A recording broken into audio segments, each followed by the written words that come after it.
ये शिव महापुराण का भरोसा कहता है। प्रसूति शिव महापुराण की कथा जितनी भी माताएं सुन रही हैं, जिनके घर में 30-30 साल तक औलाद भी नहीं हुई हो, 15 साल, 18 साल, 10 साल, 20 साल, अगर संतान का सुख भी नहीं है, तो वे विश्वास करता है जिसने 7 दिन की प्रसूति शिव महापुराण की कथा 7 दिन की अगर पूरी, भले मोबाइल पर सुने, चाहे टीवी पर सुने, चाहे पंडाल में सुने, कामना कर कर, झोली पसार कर अगर दिल से सुनेगी, तो ये झोली भले 30 साल क्यों ना हो गए हो, तो भी वो भरेगा जरूर, ये निश्चित है। दिल से सुनो, कौन क्या कह रहा है, कौन क्या बोल रहा है, व्यवस्था क्या है, व्यवस्था है कि नहीं है, कौन कहाँ बैठ रहा है, कौन क्या बोल रहा है, हमें उससे मतलब नहीं रखना है। 7 दिन की कथा हमें दिल से सुनना है, बाबा से प्रार्थना करना है कि मेरी झोली खुशियों से भरकर भेजना बाबा, खुशियों से।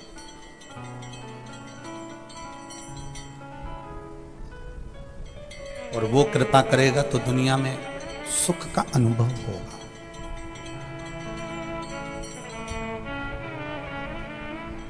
शत्रुपा जी ने तप करा था, साधना करी थी।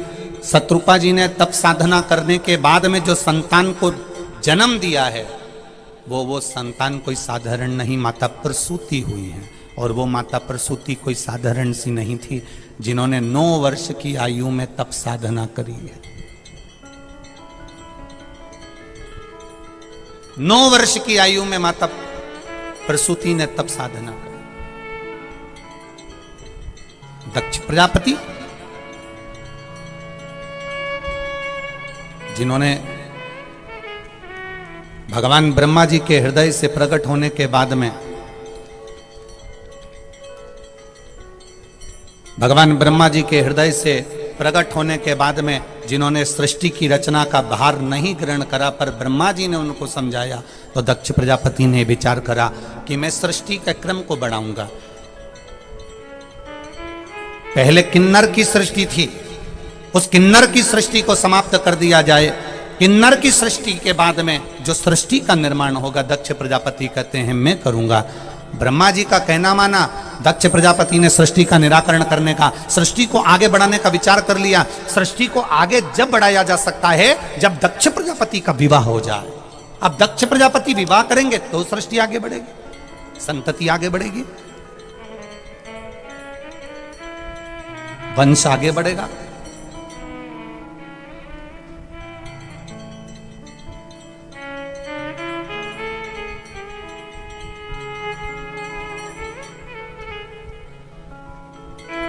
एक मिट्टी के पात्र, उस मिट्टी के पात्र के ऊपर एक तांबे का पात्र। अब जरा माताएं बड़ा ध्यान लगाकर सुनिएगा, कथा चूके ना।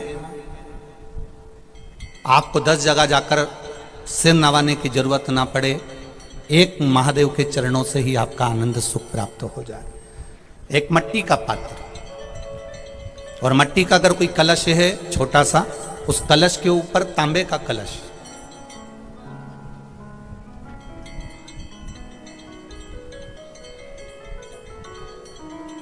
माता प्रसूति, दक्ष प्रजापति और माता वीरणी, इन तीनों का स्मरण कर कर, जो बड़ के पेड़ के नीचे जो शिवलिंग हो, बड़ के पेड़ के नीचे जो शिवलिंग विराजमान हो, चाहे वो ओटले पर हो, चाहे वो पत्थर का हो, चाहे वो सीमेंट का हो, चाहे वो कंकर का हो, चाहे वो मार्बल का हो, चाहे वो जिस भी चीज का हो, बड़ के पेड़ के नीचे जो शिवलिंग हो, उसमें सीधे जब आप कलश लेकर जाएंगे तो मिट्टी का पात्र, उसके ऊपर तांबे का पात्र भरा हुआ, दोनों को एक साथ पकड़ कर ले जाएंगे। पर जब आप शिवलिंग पर दक्ष प्रजापति, प्रसूति और वीरणी, इन तीनों का नाम लेकर सीधे हाथ में मिट्टी का पात्र और उल्टे हाथ में तांबे का पात्र लेकर धीरे धीरे शिवलिंग पर जल समर्पित करेंगे, और उस जल का पान उसी वट वृक्ष के नीचे दोनों पति पत्नी अगर पान कर लेते हैं और संतान की कामना कर लेते हैं तो भी मेरा महादेव संतान प्रदान करता ही करता। पर ये जो क्रम किया जाता है ये केवल बैसाख के महीने में ही किया जाता है, इसके सिवाय इसको आप अन्य महीनों में नहीं कर सकते, केवल एक बैसाख में। और हम तो कहेंगे बैसाख महीने की जब शिवरात्रि आए या बैसाख महीने में अष्टमी तिथि आ जाए या बैसाख महीने में सोमवार का दिन पड़ी जाए तो प्रयास करना कि आप संतति के लिए, संतान के लिए आप ये प्रयोग कर सकें। शिव तत्व की प्राप्ति। आप डॉक्टर को दिखाओ, आप डॉक्टर की दवाई भी लो, आप डॉक्टर से जांचें भी कराओ, आप डॉक्टर ने जो आपको बताया वैसा आप करो, पर साथ में शिव भक्ति को भी अपने भीतर उतार कर शंकर से भी अपने दिल की बात कहकर चलो, शिव से भी। खाली ना जाता कोई दर से तुम्हारे, मैं भी खड़ा हूं नन्ही बाहे पसारे। बाबा आपके चरणारविंद का रस तत्व हमें प्राप्त हो। 9 वर्ष की कन्या प्रसूति तब साधना में लीन है, 9 वर्ष की कन्या प्रसूति भगवान के भजन में लीन है। समय दक्ष प्रजापति का मंगल विवाह करना है। क्यों? संतति को आगे बढ़ाने के लिए, संतान को आगे बढ़ाने के लिए और इस पूरे ब्रह्मांड को एक संतति देने के लिए करा।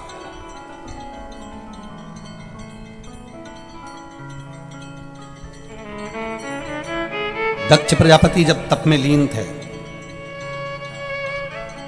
कहा, ब्रह्मा जी ने आकर कहा, दक्ष प्रजापति तुम तप में तो लीन हो परंतु हमारा विचार है कि तुम अब संतति को आगे बढ़ाओ। तो मैं संतति को आगे कैसे बढ़ाऊं? आपको विवाह करना पड़ेगा। किससे विवाह करूं? भगवान ब्रह्मदेव से भगवान दक्ष प्रजापति कर रहे हैं कि मैं विवाह करूं तो करूं किससे?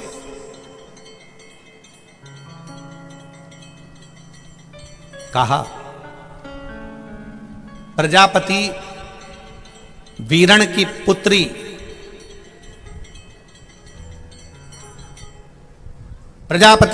पुत्री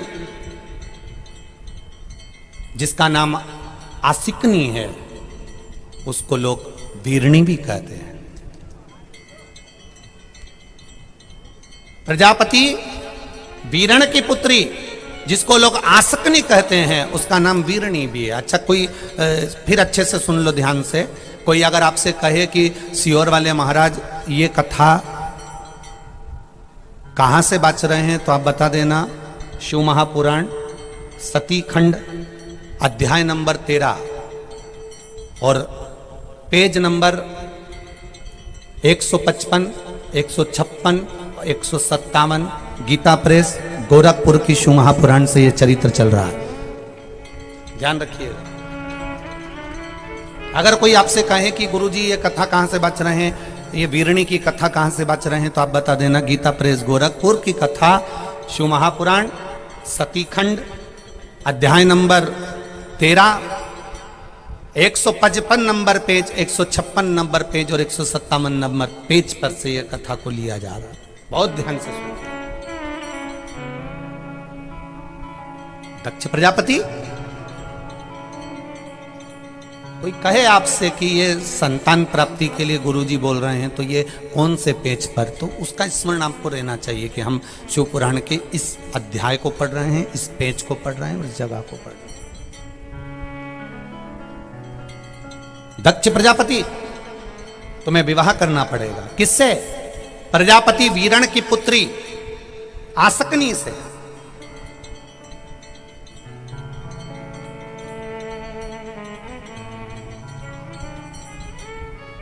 ये वही कन्या है आसकनी।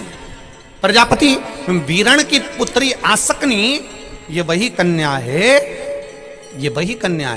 जिस नारी का रजोधर्म से जुड़ा हुआ जो भी तकलीफ होती है, केवल हाथ में जल लेकर आसकनी का नाम लेकर भी वो पान कर लेती है, तो रजोधर्म से जुड़े हुए सारे दुख कहते हैं कि गर्भ में, गर्भाशय में अगर गांठ भी पड़ गई है और डॉक्टर कह रहा है कि बच्चादानी में गांठ है, गर्भाशय